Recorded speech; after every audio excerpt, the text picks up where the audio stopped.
세상은 지금 거대한 전환점 위에 서 있다. 미국과 유럽은 한국을 이미 주요 방산 경쟁자로 분류하고 있으며 특히 KF-21을 둘러싼 기술 독립 움직임은 세계 군사 지형을 흔드는 새로운 변수로 떠올랐다. 그리고 그 중심에는 한국이 마침내 건드린 절대 기술 영역 전투기용 국산 엔진이 있다. 수십 년 동안 넘지 못했던 장벽 앞에서 한국이 더 이상 머뭇거리지 않고 정면 돌파를 선택한 순간 전 세계 군사 전문 매체들은 한 목소리로 경고음에 가까운 분석을 내놓기 시작했다. 한국이 이제 독자적 항공기술 국가로 진입하고 있다는 것이었다. 전투기 엔진 개발이라는 말은 얼핏 들으면 단순한 기술 하나를 새로 만드는 일처럼 보일 수 있다. 그러나 이 분야를 조금이라도 아는 전문가라면 누구든 인정할 수밖에 없다. 엔진 기술은 국가 산업력과 군사 전략을 결합한 가장 높은 형태의 정밀과학이며 절대 허술하게 접근할 수 없는 영역이다. 단결정 합금 터빈 블레이드 초내열 소재 고압 압축기 설계 연소실 최적화 등 이름만 들어도 숨이 막히는 기술 요소들이 한치의 오차 없이 결합해야 비로소 하나의 엔진이 작동한다. 그리고 이 복합 구조 속에서 단 하나라도 오류가 발생하면 엔진은 추력을 잃고 심지어 폭발에 이르기도 한다. 그래서 오늘날 완전한 전투기 엔진 기술을 보유한 국가는 미국, 영국, 프랑스, 러시아, 중국 단 5나라뿐이다. 이 거대한 장벽을 넘어야만 한국이 KF-21과 FA-50 같은 전략 플랫폼을 마음껏 수출할 수 있다. 지금까지 두 기체가 아무리 뛰어난 성능을 자랑해도 엔진이 미국산인 이상 최종 승인은 항상 미국 정부의 결정에 달려 있었다. 실제로 FA-50은 여러 국가에서 계약이 수개월씩 지연된 적이 있었고 KF-21 역시 같은 운명을 피하기 어려웠다. 그렇기 때문에 한국이 독자 엔진 개발을 공식화한 것은 더 이상 선택이 아니라 국가 전략의 필연이었다. 그런데 이 과정에서 전 세계를 가장 놀라게 한 것은 한국이 내세운 기술 목표의 수준이었다. 한국은 기존 F414 대비 연비를 무려 15% 개선하겠다는 계획을 발표했다. 항공 엔진 효율에서 1% 상승도 극도로 어려운 기술 성과임을 감안하면 이 수치는 사실상 전 세계 엔진 업계에 대한 선전포고에 가깝다. 연비 15% 개선은 단순한 경제성 향상을 의미하지 않는다. 작전 반경 증가 장시간, 채공 유지 비용 절감, 수명 연장 등 전투기 전반의 작전 능력이 동시 상승하는 종합적 변화다. 다시 말해 한국이 목표로 삼은 이 엔진은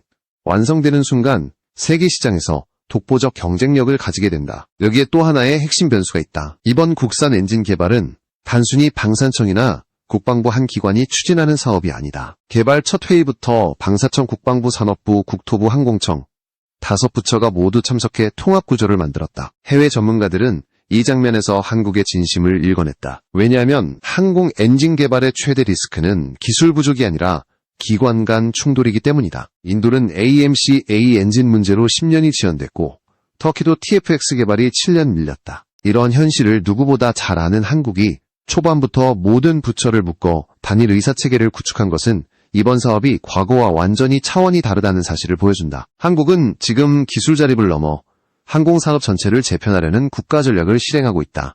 전 세계 군사 전문가들이 KF-21 엔진 독립을 초대형 사건으로 규정하는 이유가 바로 여기에 있다. 이제 한국은 더 이상 누구의 승인도 바라볼 필요가 없다. 필요한 것은 단 하나 절대 기술을 향한 끝없는 집념과 실행력일 뿐이다. 전투기 엔진 개발을 둘러싼 세계의 시선이 한국으로 집중된 이유는 단순한 기술적 도전 때문만이 아니다. 이 분야는 그 어떤 첨단 산업보다 폐쇄적이며 기술 이전이 사실상 존재하지 않는 영역이다. 미국과 영국, 프랑스, 러시아, 중국이 오랜 기간 독점적으로 유지해온 이 기술 체계는 국가의 군사 전략과 산업보호 정책이 결합된 일종의 절대 금지 구역이었다. 이 국가들은 엔진의 외형을 보여주는 데는 관대하지만 핵심 설계도와 재료 기술은 그 어떤 동맹국에게도 넘기지 않는다. 한국이 예외가 될 가능성은 처음부터 없었다. 가장 대표적인 예가 단결정 블레이드 기술이다. 이 블레이드는 초고온의 연소가스를 견디며 회전하는 엔진의 핵심 구조물인데 이 기술이 없다면 전투기 엔진은 일정 이상의 추력과 내구성을 확보할 수 없다. 미국은 이 기술을 단 한 번도 해외에 이전해준 적이 없고 심지어 동맹국조차 접근이 불가능했다. 연소실 내벽을 보호하는 초내열 합금 그리고 고압 압축기의 다단 블레이드 설계 기술 역시 전 세계에서 극소수의 엔지니어만 알고 있는 영역이다. 이런 절대 난이도 기술이 결합된 엔진은 그 자체가 한 나라의 전략 무기이며 국가 경쟁력의 정수다. 이 때문에 전 세계 군사 전문지들은 한국의 발표를 접하자마자 즉각 분석을 내놓았다. 기술적 난도가 엄청난 것을 감안하면 단순한 독자 개발 선언이 아니라 실질적인 항공기술 자립의 시작이라는 평가였다. 특히 미국 군사 매체들은 한국이 지난 수십 년 동안 넘지 못했던 벽을 드디어 건드렸다는 표현을 사용했다. 이는 곧 한국이 기존의 수입 의존 구조를 끊고 전투기 생태계를 독립적으로 구축하려는 의지를 드러낸 것으로 해석되었다. 한국이 도전하는 기술 중에는 고압 압축기 영역이 특히 주목을 받는다. 공기를 25대1 이상의 비율로 압축해야 하는데 이 과정에서 블레이드의 형상 오차와 회전 진동이 조금이라도 발생하면 전체 엔진이 불안정해진다. 압축 단계가 어긋나면 연소실로 들어가는 공기량이 달라지고 이는 출력과 안정성 문제로 직결된다. 저압 터빈 역시 엔진 추력의 절반 이상을 담당하기 때문에 단결정 블레이드와 고속 회전체 설계 기술이 필수적이다. 어느 하나라도 미세하게 잘못되면 엔진은 작동조차 하지 못하거나 폭발로 이어진다. 연소기 기술은 또 다른 장벽이다. 연소실 내부 온도는 1400도 이상의 환경을 견뎌야 하며 고온에서 균일한 연소가 이루어지지 않으면 출력이 불안정해진다. 재연소 현상이나 난류가 발생하면 엔진은 치명적 손상을 입게 된다. 이러한 초난도 기술들이 빈틈없이 결합해야만 전투기 엔진으로서의 조건을 충족한다. 그렇게 해외 전문가들이 한국의 기술 목표를 보고 놀랄 수밖에 없는 것이다. 그러나 한국의 전략은 단순히 기술 개발 자체에 있지 않았다. 해외 군사 분석가들은 한국이 특정 기술을 확보하기 위해 단계적으로 접근하는 것이 아니라 처음부터 난이도 정점에 해당하는 4가지 핵심 기술을 선행 개발 대상으로 지정한 점에 주목했다. 이는 기존 강대국들이 수십 년에 걸쳐 천천히 축적해온 방식과 정반대의 접근이다. 가장 어려운 영역을 먼저 뚫어놓는 한국 특유의 개발 전략이 이번에도 적용되고 있었다. 이 전략은 K9 자주포와 K2 전차 KSS-3 잠수함에서 이미 검증된 방식이다. 불가능에 가까운 과제를 가장 먼저 선행해 나가면 결국 다른 기술들은 그 뒤를 따라 정렬되며 전체 체계의 구축 속도가 단숨에 빨라진다. 한국 방산업계가 이번 국산 엔진 개발을 바라보는 시선이 과거와 전혀 다르다는 것은 이러한 경험적 자신감에서도 비롯된다. 세계 언론이 한국의 도전을 높게 평가하는 또 다른 이유는 기술 목표와 추진 방식이 단순한 연구 사업을 넘어 국가 전략으로 확정되었다는 점이다. 엔진 기술 확보는 더 이상 산업 발전의 한 분과가 아니라 한국의 미래 전투기 수출 구조 전체를 바꾸는 근본적 변화다. 지금까지는 미국의 수출 승인 구조가 한국의 방산 수출을 제약했지만 국산 엔진이 완성되는 순간 이 구조는 사라진다. 한국의 전투기 산업은 완전히 새로운 차원으로 도약하게 된다. 세계는 이미 그 변화를 감지했다. 한국이 만든 엔진이 추력과 내구성 연비에서 미국제를 넘어설 경우 전투기 시장의 판도는 뒤집힌다. 이제 질문은 단 하나다. 한국이 이 거대한 난제를 언제 해결하느냐이지 해결 여부가 아니다. 한국은 이미 돌아갈 수 없는 지점까지 진입했다. 그리고 이 선택은 앞으로 아시아와 중동 유럽의 군사균형을 바꿔놓을 수 있는 결정적 분수령이 될 것이다. 한국이 국산 전투기 엔진 개발을 본격화하겠다는 선언을 내놓은 직후 가장 먼저 주목받은 것은 개발 방식이었다. 기존 방산 사업처럼 단계적으로 위험을 분산하는 방식이 아니라 처음부터 핵심 난제들을 집중적으로 파고드는 전략을 선택했기 때문이다. 특히 선행 개발 예산이 배정된 4가지 기술은 엔진 전체의 난이도의 정점으로 꼽히는 영역이었다. 고압 압축기, 저압 터빈 연소기, 그리고 애프터버너. 이 4가지 기술은 어느 하나라도 정확히 구현되지 않으면 엔진의 독립 자체가 불가능해진다. 연소기는 엔진의 심장부라 할 수 있다. 연소실 내부 온도가 일정하게 유지되지 않으면 추력은 곧바로 불안정해지고 고온에서 발생하는 진동과 난류는 모든 구성 부품에 치명적 스트레스를 준다. 특히 1400도 이상의 환경을 견딜 수 있는 소재공학은 단순한 금속 기술이 아니라 초내열 합금의 원자구조까지 조절해야 하는 고도과학이며 이 기술을 완전히 장악한 국가는 전 세계에서도 손에 꼽힌다. 한국이 이 영역을 선행개발 대상으로 지정한 것은 단순한 도전이 아니라 기술체계 전체를 독립적으로 구축하겠다는 강한 선언이었다. 고압 압축기 개발은 또 다른 장벽이다. 압축 비율을 25대1 이상으로 끌어올리려면 다단 블레이드 설계가 정밀하게 조율돼야 하며 블레이드 각도와 표면 처리 회전 속도의 미세한 변화만으로도 전체 엔진 균형이 무너질 수 있다. 세계 엔진 업계에서 고압 압축기는 절대 이전 금지 기술로 분류되며 기능적 오류가 발생할 경우 재설계에 수년이 소요된다. 한국이 이 영역부터 확정적으로 확보하겠다는 방침을 내놓자 해외 전문가들이 놀랄 수밖에 없었던 이유가 여기에 있다. 저압 터빈은 출력의 절반 이상을 책임진다. 초고온 환경에서 장기간 회전해야 하므로 단결정 블레이드 기술과 고속 회전체 설계 능력이 필수적이다. 이 기술이 확보되지 않으면 엔진은 높은 추력을 낼 수 없고 연속 작전 능력도 크게 떨어진다. 단결정 블레이드는 금속이 고체 상태에서 특정 방향으로만 성장하도록 구조를 강제하는 기술로서 미국과 영국, 프랑스가 지난 수십 년간 철저히 봉쇄한 분야다. 한국이 발전용 터빈에서 확보한 기술이 이 영역으로 확장될 수 있을지 세계가 예의주시하는 이유도 바로 이 지점이다. 애프터버너는 전투기가 초음속 기동을 수행할 때 필수적인 장치다. 후연소 과정에서 연료가 추가 분사되며 순간 추력을 극적으로 끌어올리는데 설계가 조금만 잘못되면 고온 폭발이 발생하고 엔진 전체가 파괴된다. 이 때문에 미국과 유럽은 애프터버너 설계를 절대 외부로 공개하지 않으며 동맹국에게도 완전한 기술 정보를 제공하지 않는다. 한국이 이 기술을 선행 과제로 포함한 것은 단순한 목표 설정을 넘어 전투기 엔진 전반을 독자 체계로 구축하겠다는 의지를 드러낸 조치였다. 이 네 가지 영역을 동시에 개발하겠다는 한국의 전략은 세계적으로도 매우 이례적이다. 기존 강대국들은 수십 년에 걸쳐 하나씩 기술을 축적해왔지만 한국은 오히려 가장 어려운 지점을 먼저 공략하고 있다. 방산업계에서는 이를 한국 특유의 해결 방식이라고 부른다. K2, K9 그리고 KSS3에서 이미 여러 차례 입증된 전략으로 난제를 회피하지 않고 정면 돌파하는 방식은 결과적으로 전체 체계 완성 속도를 비약적으로 끌어올렸다. 또 하나의 특이점은 한국이 초기부터 관련 부처를 단일 체계로 묶어 기관 간 충돌 가능성을 원천 차단했다는 점이다.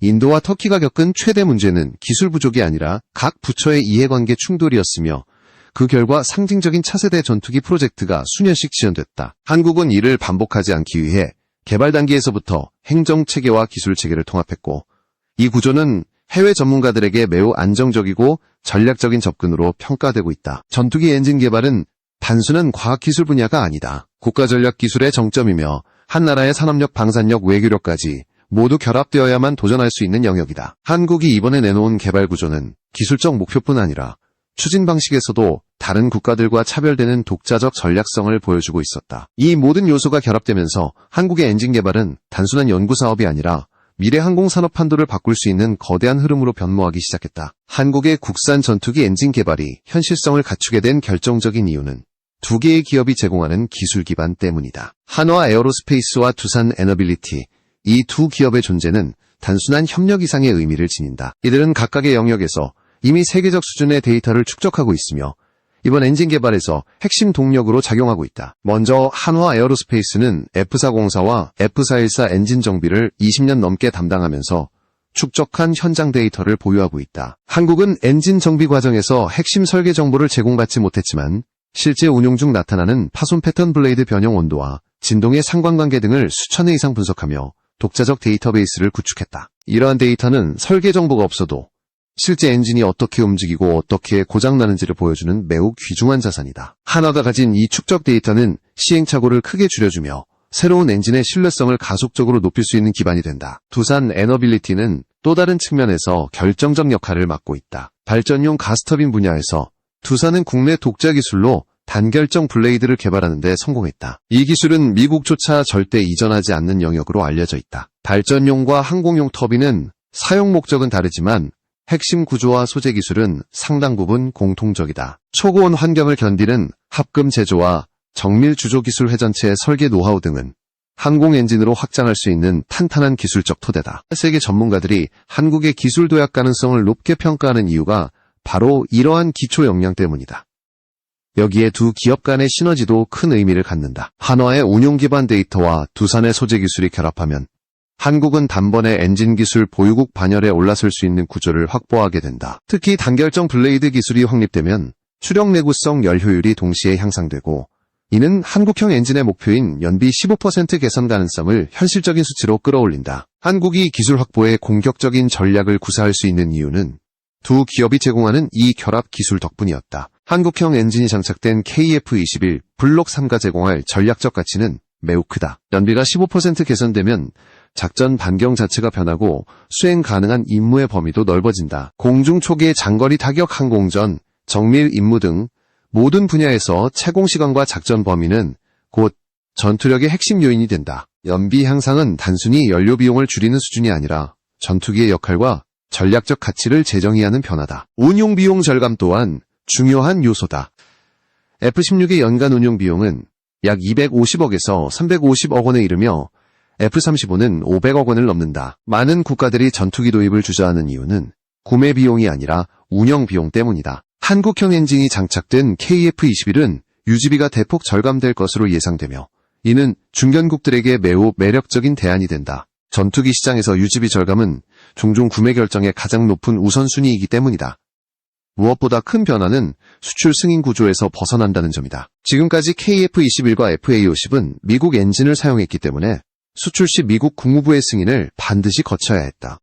이 절차는 몇 주에서 몇 달까지 걸리며 국가 간 협상에도 큰 변수가 된다. 그러나 국산 엔진이 장착되면 이 구조는 완전히 사라진다. 한국은 원하는 국가와 즉각 협상할 수 있고 수출 일정도 외부 정치 변수에 흔들리지 않는다. 이 점만 보더라도 한국형 엔진의 가치는 기술적 의미를 넘어 국가 전략 전체를 바꾸는 결정적 요소가 된다.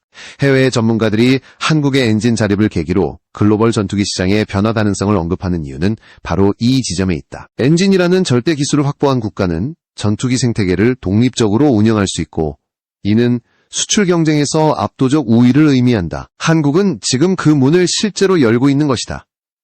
한국의 국산 전투기 엔진 개발이 가시화되면서 세계 전투기 시장의 판도는 조용하지만 분명하게 흔들리기 시작했다. 지금까지 한국은 KF-21과 FA-50을 아무리 뛰어난 성능으로 설계하더라도 엔진이 미국산인 이상 최종 수출 결정권이 항상 미국 정부에 있었다.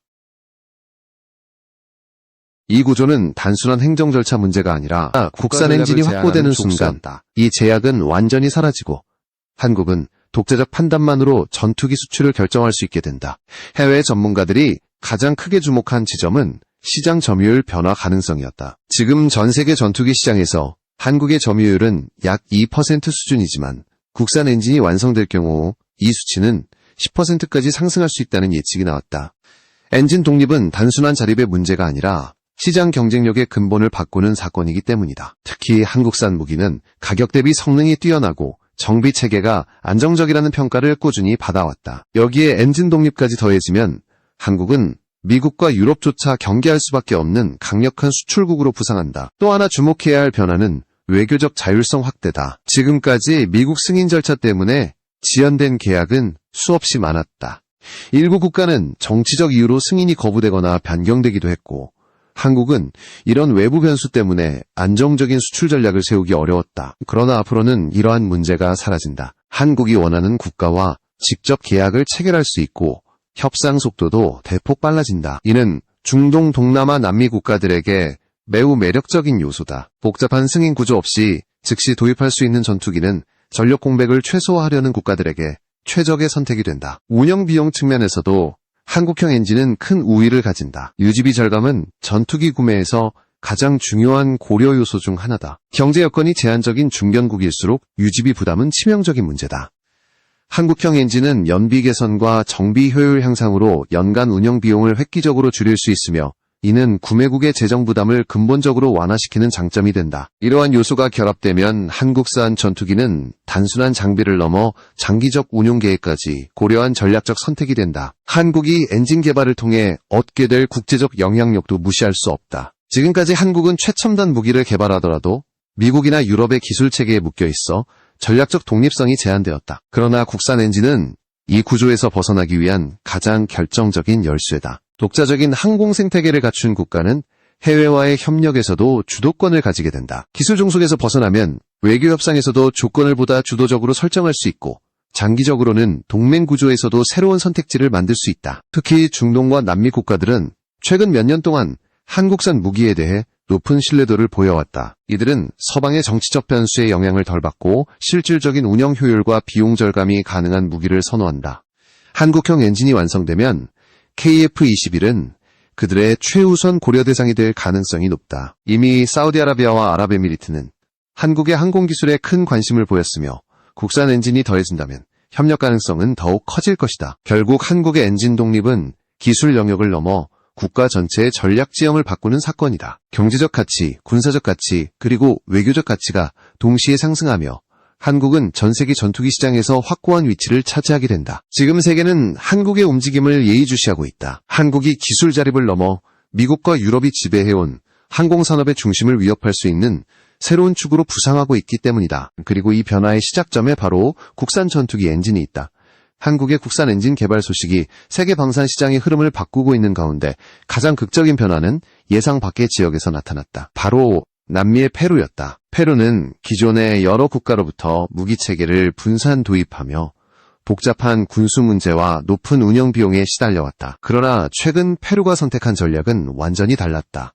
이들은 단순한 무기 구매를 넘어 자국의 방산 구조 자체를 한국 중심으로 재편하는 대담한 결정을 내렸다. 현대로템이 확보한 페루 지상전력 독점 조달권은 그 상징적인 출발점이었다. 페루는 향후 수십 년 동안 도입할 모든 전차 장갑차 지상 장비를 오직 현대로템을 통해서만 획득할 수 있도록 법적 효력을 갖춘 협약을 체결했다. 이는 그동안 미국, 독일, 이탈리아 등 강대국들이 장악해왔던 남미 지상무기 시장의 질서를 뒤흔드는 사건이었다. 중남미 국가들이 외국 기업에게 국방조달 독점권을 부여한 사례는 역사적으로도 극히 드물기 때문이다. 페루군이 선택한 장비 규모는 그 자체만으로도 전략적 메시지를 담고 있다. K2 전차 150대, K808 장갑차 280대, 그리고 100톤급 잠수함 공동개발까지 포함된 이 대형 패키지는 단순 구매를 넘어 산업협력 모델을 전제로 한 체계적 재편이었다. 특히 페루는 단기 도입분과 장기 현지 생산분을 명확히 구분했으며 현대로템이 직접 자금을 투자해 페루 현지에 생산 라인을 건설하는 구조를 선택했다. 이는 페루가 한국을 단순 공급국이 아니라 전략적 협력 파트너로 받아들이고 있음을 의미한다. 이 구조가 남미 전체에 미칠 파급력은 매우 크다. 브라질, 칠레, 콜롬비아 등 이웃 국가들은 노후한 전차와 장갑차를 교체해야 하는 시점을 앞두고 있으며 동일 플랫폼을 채택할 경우 훈련 장비 정비, 탄약 공급망 등 모든 분야에서 상호 운용성이 강화된다. 특히 국경을 맞대고 있는 국가 간에는 공통 군수체계를 갖추는 것이 전쟁 억제력과 연합작전 능력을 동시에 높이는 핵심 요인이다. 페루가 한국산 장비를 중심으로 전력 구조를 재편하면 주변국들이 동일한 선택을 할 가능성은 더욱 커진다. 함정 분야에서도 변화가 감지된다. 페루 해군은 이미 여러 차례 한국의 조선 기술력을 검증받았으며 차기 경비함과 상륙 지원함 도입 과정에서도 한국을 유력한 파트너로 고려하고 있다. 남미 국가들이 공통 플랫폼을 채택하게 되면 해상작전의 협력 범위는 육군 분야보다 더 넓게 확장된다. 정비와 보수 교육 체계까지 표준화되면서 한국은 남미 전역의 하나의 방산 생태계를 구축할 수 있는 기반을 확보하게 된다. 이러한 흐름이 한국의 국산 엔진 개발과 맞물리면 KF-21의 남미 진출 가능성은 더욱 현실적이 된다. 페루는 이미 KT-1 훈련기를 성공적으로 운용하고 있으며 KF-21의 기술적 수준과 한국산 무기에 대한 신뢰도를 감안하면 차세대 전투기 도입 시 KF-21을 최우선 후보로 고려할 수밖에 없다. 국산 엔진이 장착된 KF-21은 미국 승인 절차 없이 곧바로 계약이 가능하기 때문에 도입 속도와 협상 안정성에서도 압도적 우위를 가진다. 이는 남미 국가들에게 매우 매력적인 조건이다. 여기에 더해 중동에서의 영향력도 확대되고 있다. 사우디아라비아와 아랍에미리트는 이미 한국산 무기를 적극 도입해왔으며 KF-21에 대한 관심 역시 높다. 국산 엔진이 완성되면 한국은 중동과 남미라는 두 개의 거대한 시장에서 독자적 공급망을 구축할 수 있고 이는 미국과 유럽이 오랫동안 유지해온 시장 지배 구조를 흔들 수 있는 잠재력을 지닌다. 결국 한국의 국산 엔진은 단순한 기술 하나의 성취가 아니다. 이는 세계 방산 시장에서 한국이 새로운 축으로 부상하는 기폭제이며 중남미와 중동을 연결하는 글로벌 전략망의 핵심이다. 페루의 선택은 그 첫 번째 사례일 뿐이고 앞으로 이 흐름은 더욱 가속화될 것이다. 한국은 지금 역사적인 변곡점에 서 있다. 기술 자립을 넘어 세계 전투기 시장의 중심을 재편하는 강력한 국가로 도약할 준비를 끝